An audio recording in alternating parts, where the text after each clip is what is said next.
Well. It is Tuesday, August 26th, 2025, and we're back for another shorter week. I realize I was not recording yesterday, Monday the 25th, and I had intended to, but fortunately, we were traveling, and I thought, well, I'll just wait and do it tomorrow because I didn't have the equipment, and so here we are. So we spent the weekend in the Toronto, Ontario, Canada area and went to a wedding on Saturday and met some really great people and ate great food and just enjoyed. The weather was absolutely spectacular on Sunday. Saturday, the wedding day, it was okay. It rained a little bit and then thankfully the rain stopped before the wedding started. But then the next day in the city, the wedding was kind of in the hills, I don't know, an hour and a half, hour out of the city. But the city on Sunday, and I got to walk around for the first time in Toronto and enjoy the waterfront, and it was absolutely spectacular. So for those of you in Toronto or who have been to Toronto, you know what a great city it is. And if you haven't been, do yourself a favor. I found a restaurant there called Bready, Bready. Just kind of randomly stopped in for a coffee and a salad and what did I have? Oh, banana pudding. Oh, that was almost like a tiramisu married a banana pudding. It was pretty decadent.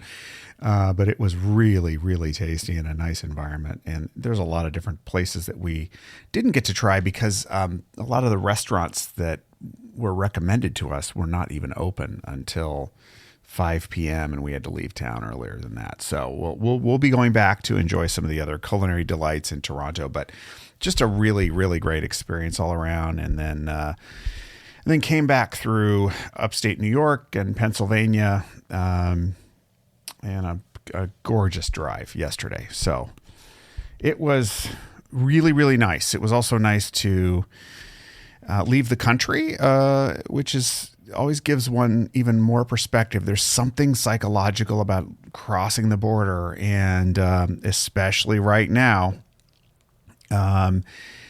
there's really no such thing as disconnecting because we're all in this pool, but we can distance and get clarity of distance. And I have to say, being away, even for a couple of days, was clarifying, shall we say, of the serious situation that we are in right now. There are forces at play here that absolutely don't like our Constitution and don't like our government and want to take control and take further control. We're in it. This isn't coming. So what do we do now? I don't know, but it was clarifying for me. So with that said, what do we got today? Let's see. The weather today in the New York City area, upper 70s as a high. Sorry, hang on. I had all these windows open, ready to go. But it'll be, let's see, a high of 80 degrees Fahrenheit. And then Celsius-wise, high of 27 Celsius. And, high of 27 Celsius is 22 Celsius right now, or 72 degrees. So it's very nice at the moment as I'm recording, and it's going to get a little bit hotter, but it's really, this whole week looks pretty nice. Where else in the world should we look? Panama City.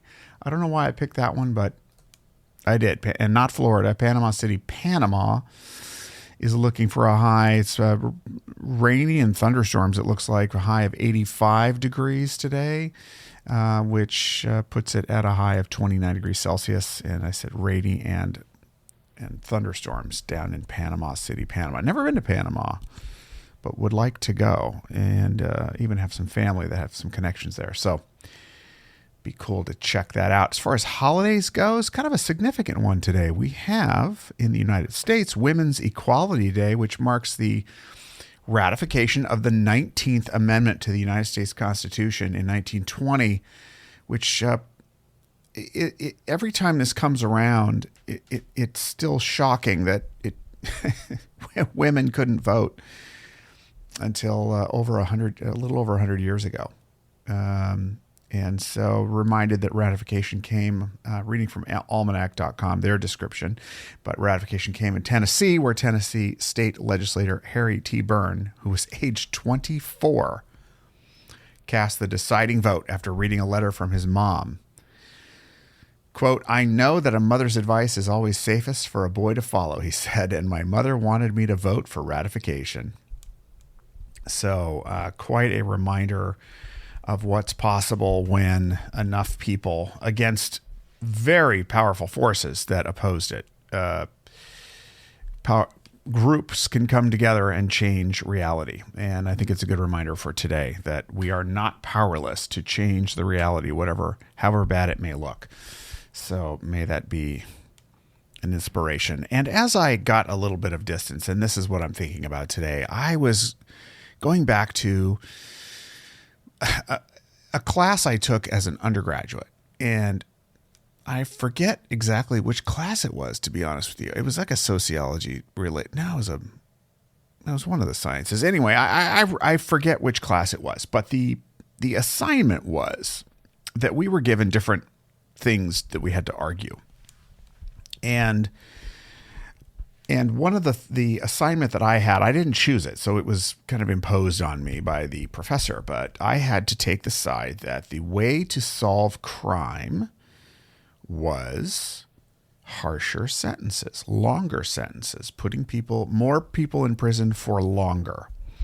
And so I set out, and my job was to make the most powerful case that I could that was the right policy solution.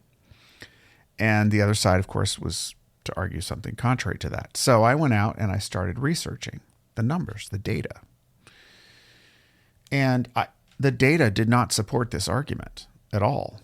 To the contrary, it just did not support that this was a smart policy for achieving the goal of lowering crime. So I didn't have to think very long before I figured out my strategy, which was I just went to fear. So I put together a presentation and I set it to the track of Darth Vader's Imperial March from Star Wars. And I made the case that if we don't lock these people up and keep them in prison forever, that they're coming for you and your children. And I knew that this argument was full of nonsense. But what I also knew was that the lizard brain would be triggered by fear, that if you could make people afraid, that this policy would make sense, that in a world of fear, the policy actually made sense. It was common sense, in fact, even though there was absolutely no connection to the data. The data just didn't support it. And so I made a very compelling case. And, this was a room full of, let's just say, smarter kids. It was a special program. We'll leave it at that. It's going to sound too self-serving for me to explain it. But people were quite swayed by my argument. They also thought it was humorous. So I used humor and I used fear and the reptilian brain to make an argument that was not supported by the facts. Sound familiar? We all know this. So how do I apply it on an individual level? And what does it mean for me today? And the truth is that I can apply this same thinking to my own decision making about my own life and about the decisions I make and the business I'm in and my relationships. Is I can sort of gaslight myself. It's pretty easy to do. If I allow myself to stay in fear for too long. So fear is important. Anger is important. These emotions are important for me to pay attention. But then the issue is, what am I going to pay attention to? And that's where the choice comes in. The fear is an alarm. But I have a choice to say, okay, what am I afraid of? And is there actual basis for that fear? And then what rationally should I do about it, if anything? So it's not just on a macro level that this plays in. It's on a very individual level that I need to get clarity of distance in order to see things more clearly. And then once I do, I don't detach. I don't completely disengage from my life or just put things in a box. I say, okay, I've taken a step back to look at it. And now I re-engage.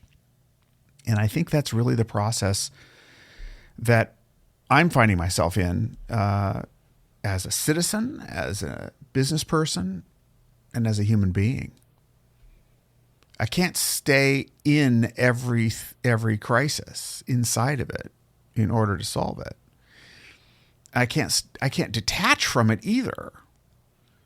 So I need to manage it in a way that gives me clarity, and then I recalibrate, make a strategic decision based on reality and not fear, and try and move forward, and then step back and take a look at it and adjust if needed, and then re-engage. This is the process. If we stay in fear, we make really bad decisions. If we detach, we essentially put blindfolds over our eyes, and that doesn't fix it either. So listen, I'm looking for balance, not blindness, and but action as well. You know, it requires action, but the action needs to be tied to some kind of idea that's thought out. So I don't know if that's very clear, but that's where I'm at today. So that's what I'm sharing with you. I hope it's helpful, and I look forward to re-engaging tomorrow. And I hope that your week is off to a great start. Until next time, be good to yourself and others. Bye-bye for now.